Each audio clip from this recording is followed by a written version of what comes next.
박수로 환영해 드리시겠습니다. 할렐루야. 환영합니다.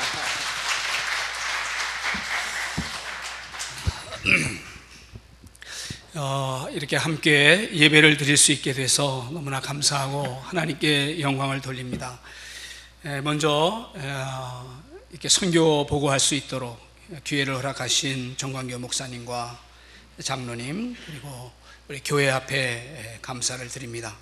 저는 태국 산티팝 선교회 소속 목사입니다.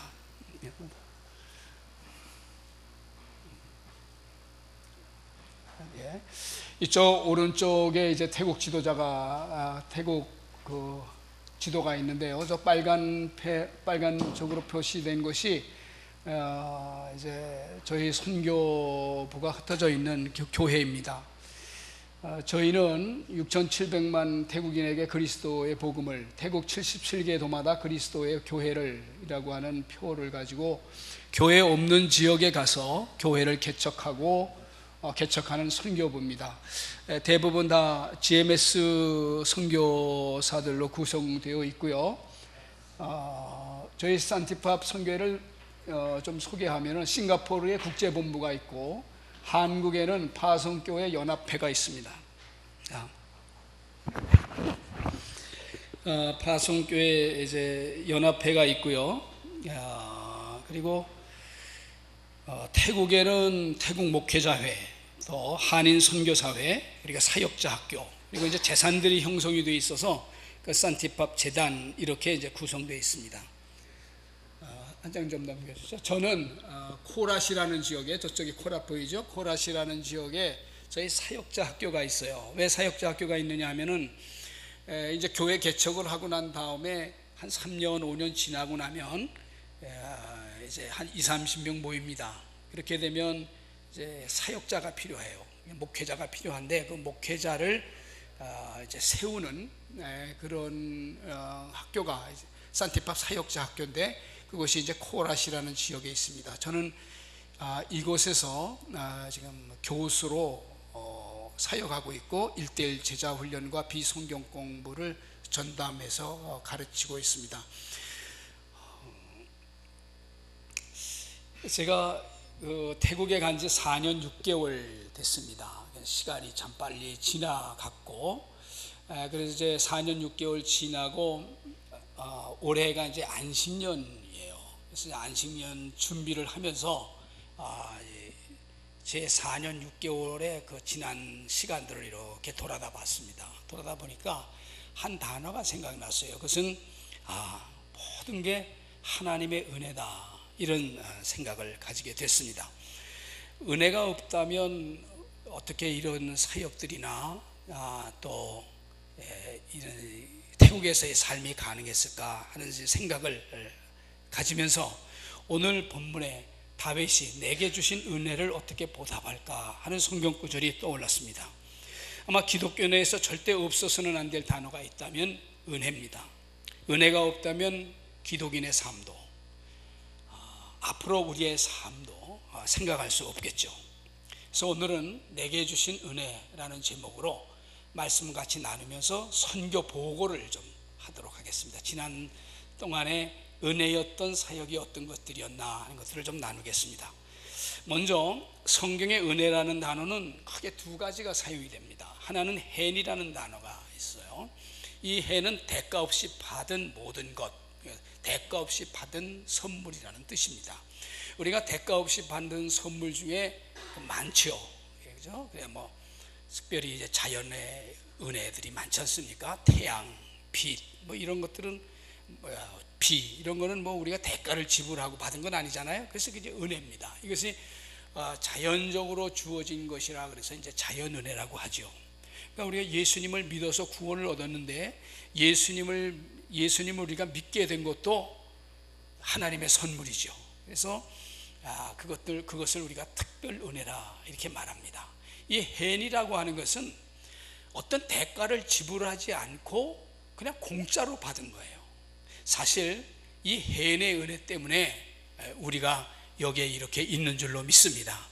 근데 성경에 또 은혜라고 하는 단어가 하나 나오는데 그건 타그몰이라는 단어예요. 이 타그몰이라는 단어는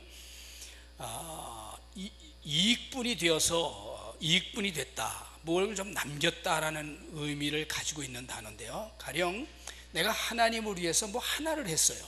그럼 대가는 하나를 받아야 하는데 대가가 10개가 왔어. 그럼 그걸 타금머리 임했다, 하나님의 은혜가 임했다, 이렇게 이제 이야기를 하는 것입니다.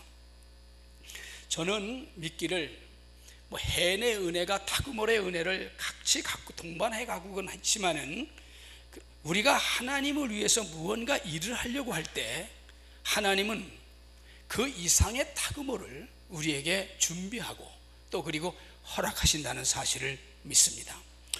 제가 안식년을 준비하면서 사역 전반에 걸쳐서 생각을 해보니 모든 것이 하나님의 타금머리였다는 것을 알게 됐습니다. 즉 나는 한 것이 별로 없는데 어떻게 돼서 이런 타금머리 내게 임할까? 아마 그것은 저를 위해서 기도해 주는 많은 분이 있다는 생각을 하게 됐고, 특별히 우리 김포 사랑의 교회 정광교 목사님을 비롯해서 많은 교우들이 저를 위해서 기도해 주고, 그런 기도의 자리에서 하나님의 타금머리 나를 감싸고 있다 하는 사실을 고백하지 않을 수 없습니다. 먼저 제 타금머리 하나는 방콕에서의 2년 생활인데요. 방콕에서의 2년은 태국어를 하면서 지냈습니다. 나이가 들어서 공부하는 것은 쉬운 일이 아니죠. 이제 제가 태국에 바로 들어갈 때 나이가 60세였으니까 60에 이제 태국어를 시작한 겁니다. 이게 태국어가 굉장히 어렵더라고요. 그럼에도 태국어를 할 수 있는 기회가 내게 주어졌다는 생각을 하니까 이게 얼마나 감사한지 모르겠어요. 그래서 2년 동안 하여튼 밥만 먹고 그냥 쭈그라하고 태국어를 한번 공부했습니다. 만약에 태국어를 공부하지 않으면 내가 어떻게 태국에서 사역을 할 수 있겠는가, 이런 마음을 갖고 힘든 구석은 있지만 아주 재미가 있었어요, 태국어를 공부해 가는 과정이. 그래서 이제 지금은 이제 태국어로 설교하고 태국어로 태국 목회자들과 이제 1대1 성경 공부를 하고 이렇게 해갖고 이제 좀 한 단계 좀 높여졌어요. 어떻게 이런 것들이 가능할까 하는 것은 전적인 하나님의 은혜다. 내가 하나님께서 이렇게 부어주시는 은혜가 없었다면 태국어를 습득하는 데는 어려움이었을 거다라는 생각을 이제 하게 돼서 한 나라의 언어를 이렇게 익혀간다는 이 사실이 제게 큰 은혜였습니다. 두 번째는 요거는 이제 제가 방콕에 있을 때 출석했던 방콕 산티팝 교회인데요. 아주 조그마한 교회입니다. 토요일 날, 금요일 날 모여서 이제 서로 큐티 나누고 삶을 나누고 했던 장소입니다. 그리고 이제 코라세로 올라가서 2년 6개월 동안 사역자 학교에서 사역을 했습니다. 제가 코라세에서 2년 6개월 동안 사역자 학교에서 한 일은 일단 이제 교수 사역, 그리고 1대1 사역, 비사역, 설교 사역, 이 네 가지로 이제 구분할 수 있습니다. 보세요. 일단 교수 사역인데요. 제가 목회를 하고 갔었기 때문에 목회의 분야에 관한 부분들을 이제 교수했습니다. 그리고 제가 한국에 있을 때 열심히 1대1 했고, 또 싱가포르에 가서도 1대1을 열심히 했습니다. 저는 1대1로 성경 공부하는 것을 굉장히 좋아해서 태국에 들어가서도 한인 선교사들을 대상으로 1대1을 시작했습니다. 그래서 한인 선교사 11명이 양육자 교육을 받게 됐는데요.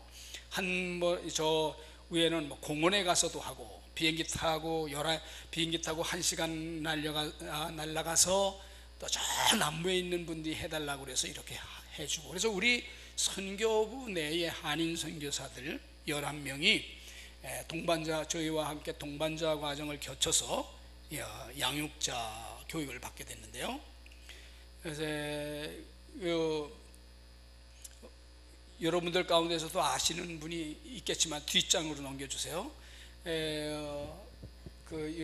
부천 온누리교회 이제 허복만 장로님이 이제 오셔서 우리 한인 선교사들 양육자 교육을 이제 해주고 갔습니다. 가만있어. 그 전을 좀 넘겨주세요. 거기 머무릅시다.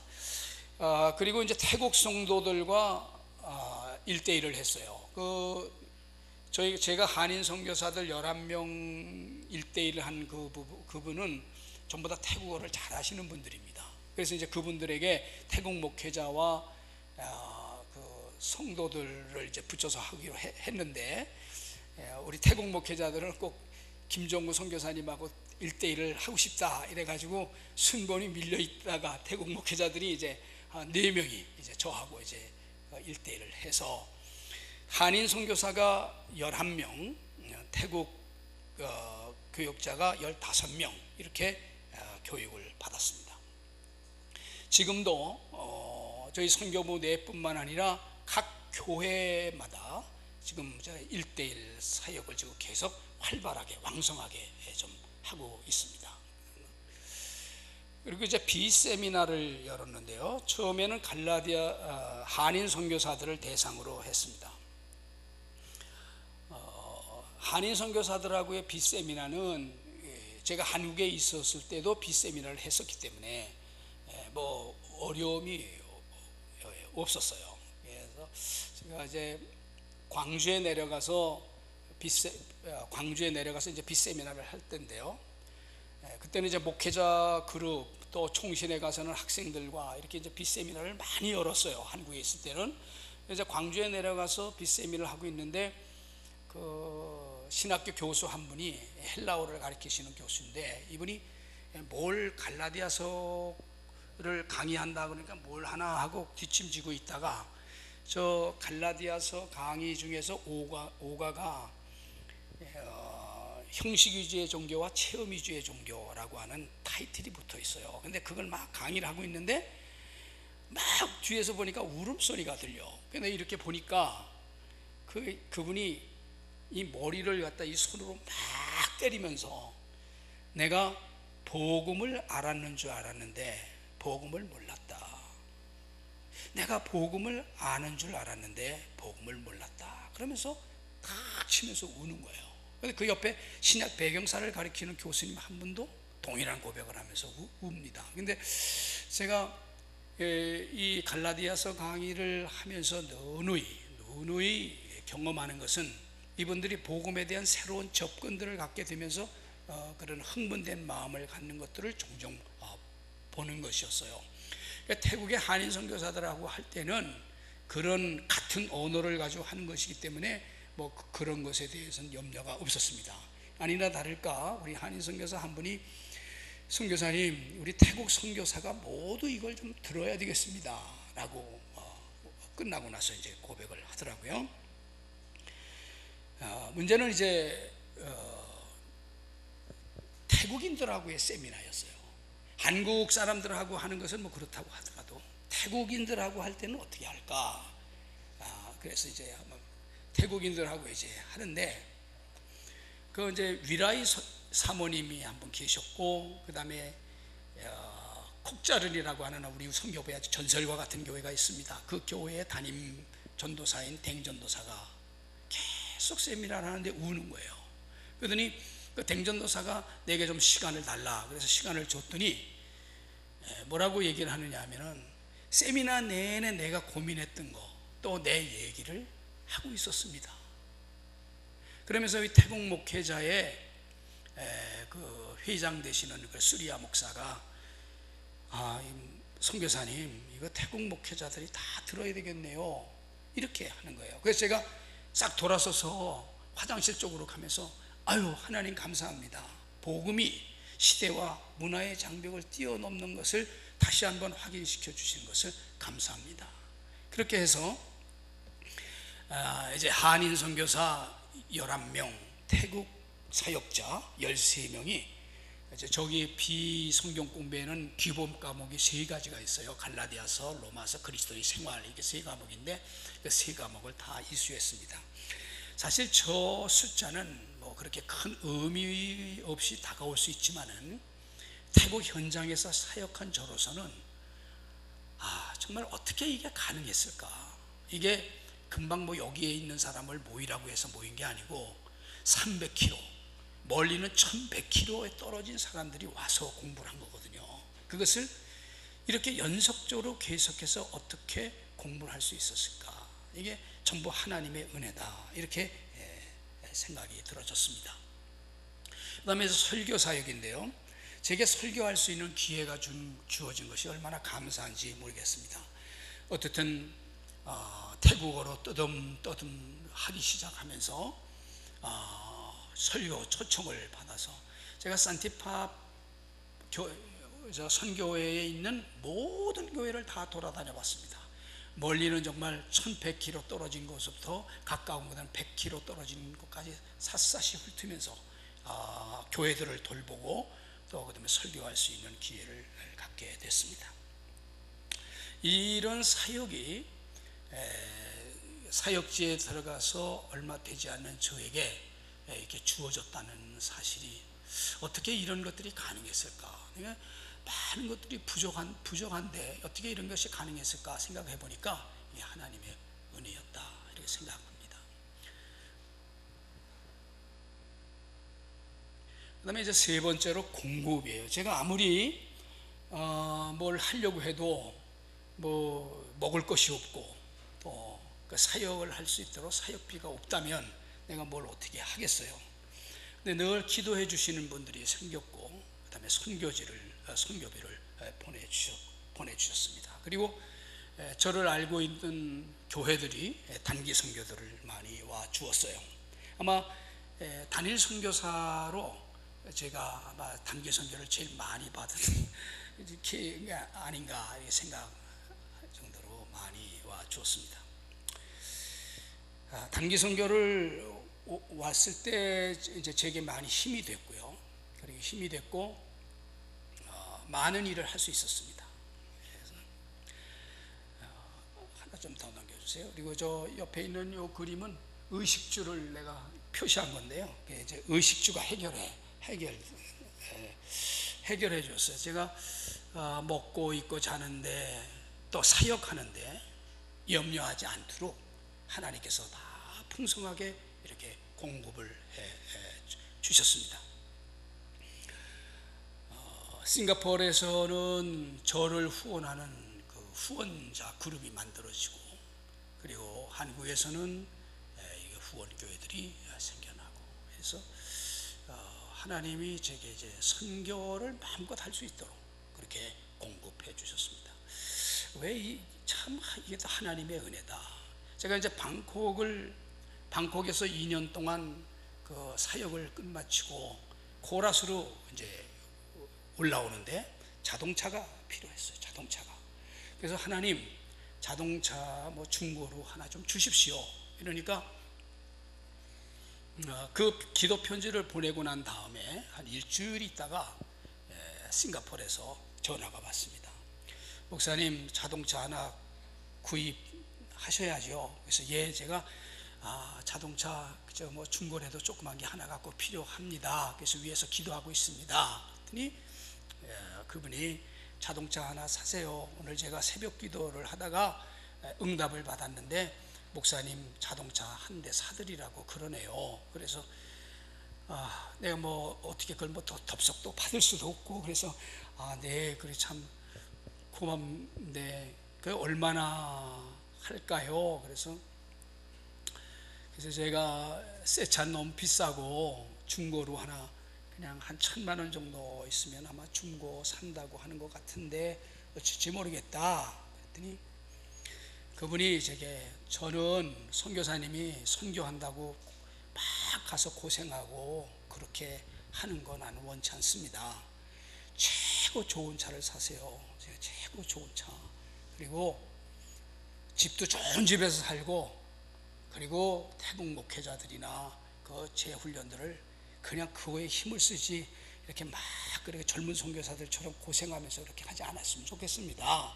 그러면서 태국에서는 제일 잘 팔리는 차가 1.8짜리 알티스라고 하는 차예요. 우리나라 그저 뭐 소나타급 될 것 같아요. 근데 그게 제일 잘 팔리는 차입니다. 이게 지금 근데 그것도 태국은 비싸요. 그것도 새 차를 살려면 한 2,700만 원에서 한 300만 원 정도 줘야 되는 차인데 그 차만 해도 과분해가지고, 왜냐하면 그 차도 너무 좋은 차, 그런 차도 사실 새 차로 그렇게 사서 타고 다니시는 분이 없거든요. 그래서 그 차도 너무 과분하다 이렇게 드렸는데, 그거보다 좀 좋은 차를 사세요. 그래, 그거보다 좀 좋은 차를 사세요. 그래서 제가 나는 그렇게 못합니다. 선교사들도 그렇게 차 타고 다니시는 분이 없고 못합니다. 아니에요. 목사님은 타실만 하니까 그냥 그거보다 더 좋은 차 타세요. 그래가지고 그 싱가포르에 있는 나섬교회라고 하는 교회에다가 목적 헌금으로, 이거는 김종훈 목사님 자동차 헌금으로 합니다. 그리고 딱 해갖고 보내왔어요. 그래서 내가 그렇게 보내와도 내가 돌려보냅니다. 그렇게 얘기를 했는데, 돌려보내면 나도 다시 돌려보냅니다. 이렇게 해갖고, 제가 사실은 제 차를 여기다가 사실 이렇게 사진을 찍어 놨었는데, 제 아내가 은혜가 안 된다고 떼버리라고 해서 내가 그거 떼버렸어요. 그래서 뭐 무슨 차라고는 여러분이 그냥 묻지 마시고, 제가 우리 태국 선교사들 중에서 제일 좋은 차를 타고 다닌 것 같습니다. 근데 아마 이런 차를 타고 그저 1,000km, 2,000km 이렇게 쭉쭉 다니면서 왜 하나님께서 그런 차를 주셨는가를 생각하게 되고, 생각해 봐요. 왜 이렇게 하나님께서 넘치는 은혜를 부어주시는가? 그러니까 하나님이 하실 일이 있어서 그렇죠. 뭘 해라, 정신 똑바로 차리고 뭘 해라. 그러니까 저는 하나님을 위해서 뭐 하는 것이 별로 없는데, 이런 게 내가 타그머리 이렇게 임하는 거예요. 타그머리. 그래서 이 모든 것들이 다 하나님의 은혜고, 태국에서 잘 사역하고 있습니다. 하고요. 나를 보세요. 그리고 이제 내가 계획인데요. 이제 올해 이사회가 열렸는데 저보고 사역자 학교 교장을 하라 이렇게 해서 제가 여러 가지 이제 조기가 있었습니다만은 사역자 학교 교장을 수록했습니다. 그리고 이제 앞에 보이는 저 그림이 방콕의, 우리나라로 말하면은 종로거리의 맨 끝자락이라고 볼 수 있는 메인 도로인데요. 스쿰빗도라는 도로가 있어요. 그래서 도로의 끝자락에 2층 집입니다. 2층 집인데요. 제가 방콕에 있을 때 이제 태국 목회자들과 이렇게 좀 사귐이 있고 이랬는데, 제 아내가 어떻든 기도를 많이 하는 사람이다라는 소문을 누가 들었나 봐요. 그래서 어떤 여자분이 한번 찾아왔어요. 제 아내를. 그랬더니 이제 통성명을 하고 얘기를 하는데, 그분이 자기 남편이 목사라는 거예요. 근데 태국인이다. 그런데 목사이면서 동시에 태국 검사라는 거예요. 태국 검사. 그러니까 태국 검사인데 그냥 검사도 아니고 검사장이라는 거예요. 검사장. 그래갖고 이제 두 분이 뭐 이렇게 같이 만나서 기도도 하고 막 이러다가, 도대체 나이 들어서 여기 왜 왔느냐. 그래갖고 우리는 이런 사역을 하고 1:1 사역을 하고 이제 태국이 사람들을 섬겨주시기 이렇게 왔다. 이렇게 하면서 이제 서로 이제 사귐이 있었어요. 그랬더니 이제 그 태국 그 목사님이면서 검사인 양반이 무슨 사역을 하느냐 하면, 태국에는 한 30% 정도가 목사님이 없어요. 그래서 그 목사가 없는 그 교회를 이 검사 목사님이 이제 돌아다니면서 설교를 하고, 그래서 나도 흥미가 있어서 그 한번 가보자. 그래갖고 이제 그분하고 같이 그 교회를 갔어요. 목사님이 만약 이런 사역을 목회자 없는 이 교회에서 설교하신다면 제가 이런 교회를 좀 소개시켜 드리고 싶다. 그래서 이런 얘기들을 오가면서 같이 이제 교제를 나눴습니다. 그리고 제가 이제 코라스로 왔어요. 올라왔더니 코라스에 있는데 한 번은 전화가 왔어요. 전화가 와가지고 본인이 아유타야라고 하는 그 이제 유명한 지역이에요. 아유타야에 땅이 한 3만 평이 있는데 목사님이 쓰시겠다고 그러면 한 500평 띄워주겠다. 이렇게 500평 띄워주겠다. 그러는 거예요. 근데 내가 목사님 너무 고마운 일인데 나는 사람을 세우는 일에 관심이 있지 건물을 세우는 데는 아직 내가 관심이 없다. 그러니까 앞으로는 내가 모르겠지만은 지금은 나와 같이 1대1을 할 수 있고 나와 같이 비를 사랑하는 그 어떤 태국 목회자들 2-3명을 만나는 거, 이것이 내 아주 목표고, 그리고 그것이 건물을 짓고 그런 데는 아직 내가 없다. 그래, 관심이 없다 그랬어요. 그래가지고 이제 일단 됐습니다. 언제든지 필요하면 뭐 얘기하라. 하여튼 뭐 그거는 이제 그렇게 열려 있습니다. 그런데 이제 올해 1월 달에 이제 전화가 이제 와서 제 아내가 이제 받았는데,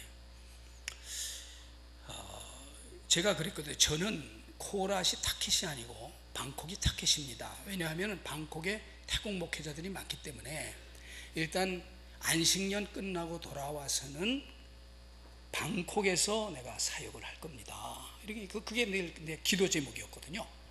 그래서 이제 그랬는데 1월 달에 이제 그 검사 사모님한테서 이제 전화가 온 거예요.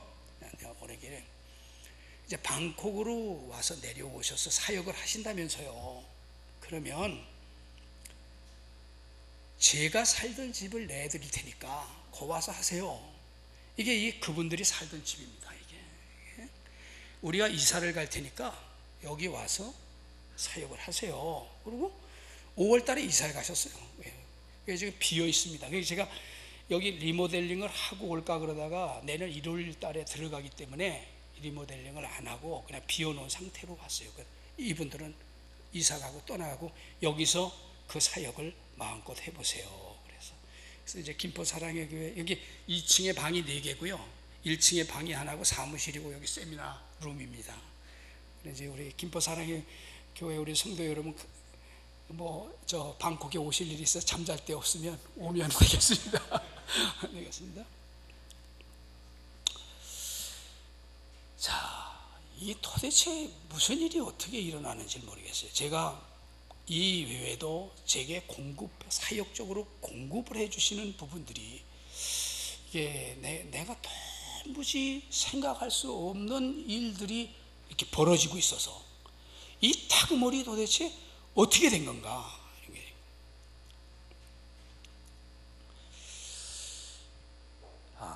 그래서 두려움이라는 단어가 확 마음에 들었어요. 그건 뭐냐 하면은 하나님의 어미하신 앞에 이게 잘못 살다가는 큰일 나겠구나. 그래갖고 어미하신 분 앞에 어찌할 수 없는 이런 하나님의 타그몰이 하나님의 일을 열심히 하라고 허락하시는 거구나. 이게 잘못 비껴가 갖고는 안 되겠구나. 이런 이제 마음을 가지면서 오늘 말씀을 보니까 내게 주신, 여기에서 사용된 은혜라는 낱말이 타그몰이에요. 하나님이 내게 주신 타그몰의 은혜를 무엇으로 보답할까? 이것은 다윗의 고백이기도 하고 저의 고백이기도 합니다. 그러면 오늘 같이 예배를 드리는 여러분들은 어떤 은혜를 받고 사십니까?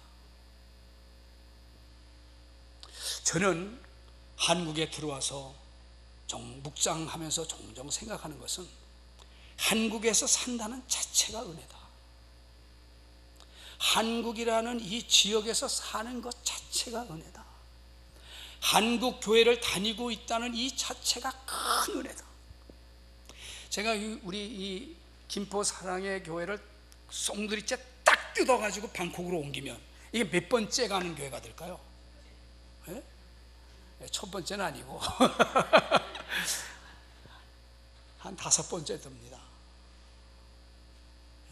근데 우리가 늘 상대적으로 이렇게 평가하는 데 익숙해져서 그런 걸 하는데, 여러분 이렇게 정선된 말씀, 이런 준비된 찬양, 이렇게 에어컨디션이 나오는 곳에서 우리가 알아들을 수 있는 말로, 이런 시대가 없었잖아요. 예전에도 없고 앞으로는 모르겠어요. 깊은 은혜예요. 동남아시아권에 있는 사람들이 다 내동소이할 텐데요, 한국에 한번 가보고 죽고 싶다는 거예요. 뭐 여러분들은 여기 우리나라가 뭐 별거 아닌 나라고, 이게 날씨가 요즘 더워서 그렇긴 하지만은 한국 한번 갈 수 있을까 몰라요. 어떻게 소개가 되는지 모르지만은 한국 한번 가보고 죽고 싶은 게 소원이래요.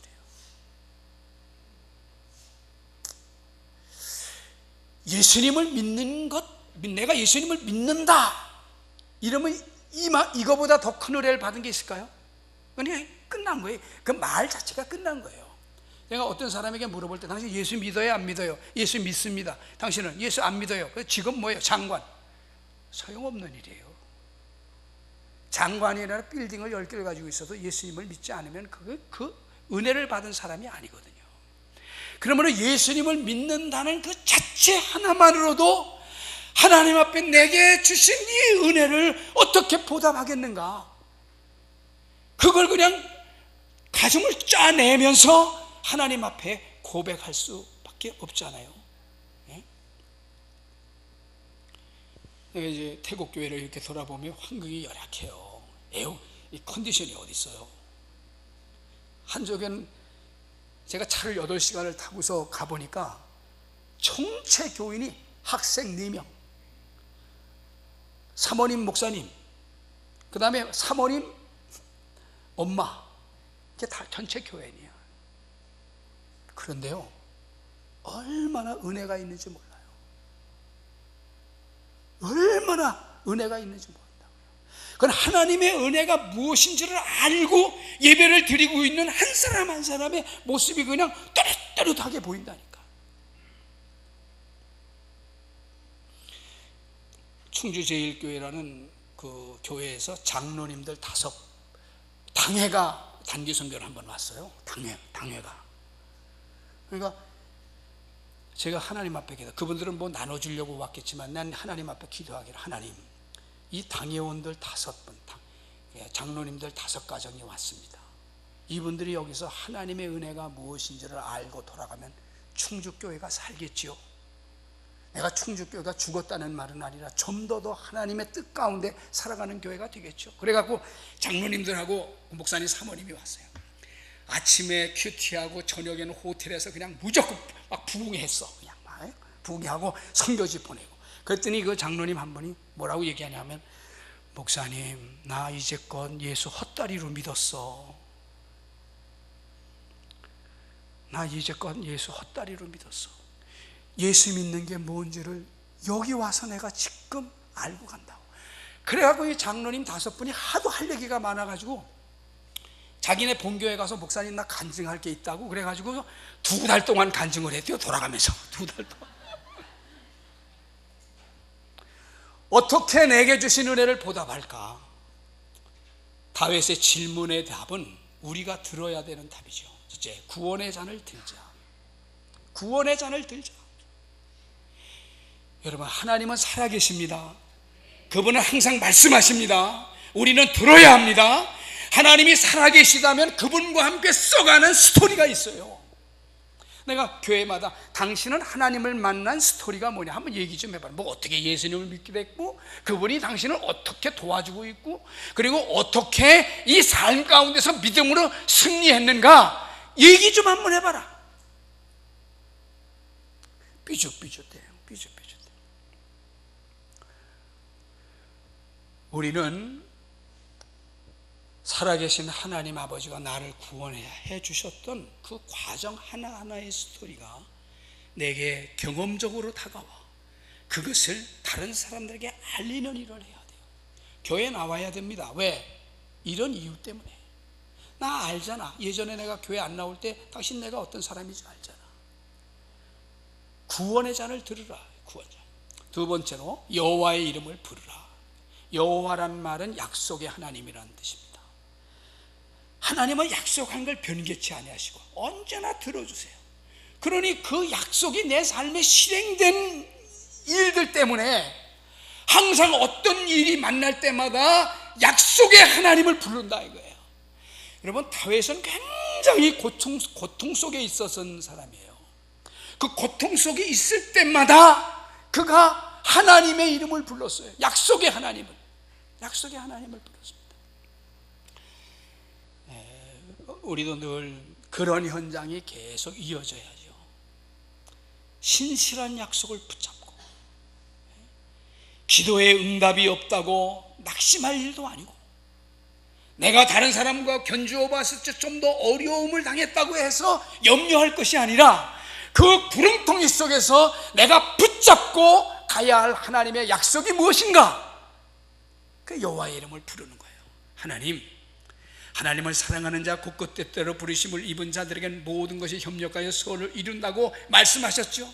내 이 어려운 환경이 가장 선한 것으로 바뀌어질 줄로 믿습니다. 약속의 하나님을 붙들고 나가라, 부르라. 그 다음에 세 번째로는 내 소원을 갚겠다는 거예요. 여호와의 모든 백성 앞에서 나는 나의 소원을 갚으리로다. 다윗은 늘 소원하는 게 뭐냐면 하나님의 성전에서 감사의 제사를 드리는 게 나의 소원이라는 것을 시편 가운데 계속 얘기했어요. 사실은 이거는요, 다윗이 단지 예루살렘 성전을 짓고 그 안에서 감사의 제사를 드리겠다고 하는 소원 넘어서 예수 그리스도를 보고 있는 것이다 라고 학자들은 다 얘기해요. 그러니까 바울의 깊은 영성이죠. 어떻든 간에 사람들은 하나님 앞에서 나는 이렇게 살겠다라고 얘기하는 소원들이 있습니다. 여러분들의 하나님 앞에 드려진 소원은 뭡니까? 예배를 잘 드리는 예배자로 살겠다고 소원하십니까? 믿음의 큰 자로서 하나님의 나라를 세워가야 되겠다, 혹은 내가 10사람을 전도해야 되겠다, 어떤 소원들을 하나님께 가지고 있습니까? 소원을 갖는다는 것은 마땅한 일입니다. 왜냐하면 내가 하나님의 은혜를 받았기 때문에. 하나님은 내게 어려울 때마다 하나님께 기도해 보면 나보고 저한테 뭐라고 말씀하시는 거 하게 되면 죽어라 이렇게 말합니다. 죽어라. 그래서 내가 어떨 때는 좀 화가 치밀어 가지고, 하나님 왜 나보고만 죽으라 그럽니까? 저 사람 좀 죽으라 그러지 왜 나한테만 죽으라 그럽니까? 그러니까 예수님께서 씩 웃으시면서 나도 죽었지 않냐 그래. 그래서 제가 그 다음에 뭐라고 얘기를 했냐면, 그래요, 평생 주님이 나를 부르시는 그날까지 내가 죽겠습니다. 이게 제 소원입니다. 나는 태국 목회자들과 함께 복음을 놓고 씨름하고 있습니다. 그 자리에서 쉬운 것들이 아무것도 없어요. 그래서 그냥 죽을 때야만 가능한 일들이 많이 있습니다. 기도가 많이 필요하고, 태국 교회가 어떻게 변했는지는 아무도 모르지만은, 그러나 한 사람 한 사람이 바르게 세워져 가는 것을 위해서 이제 내년 사역에, 내년에 이제 안식년 마치고 가서는 좀 더 씨름하려고 합니다. 기도에 이제껏까지 기도해 주신 것에 대해서 너무 감사하고 앞으로도 계속 기도해 주실 것이라 믿습니다. 하나님의 은혜가 우리 김포 사랑의 교회에 항상 넘치기를 주님의 이름으로 축원합니다. 기도하겠습니다.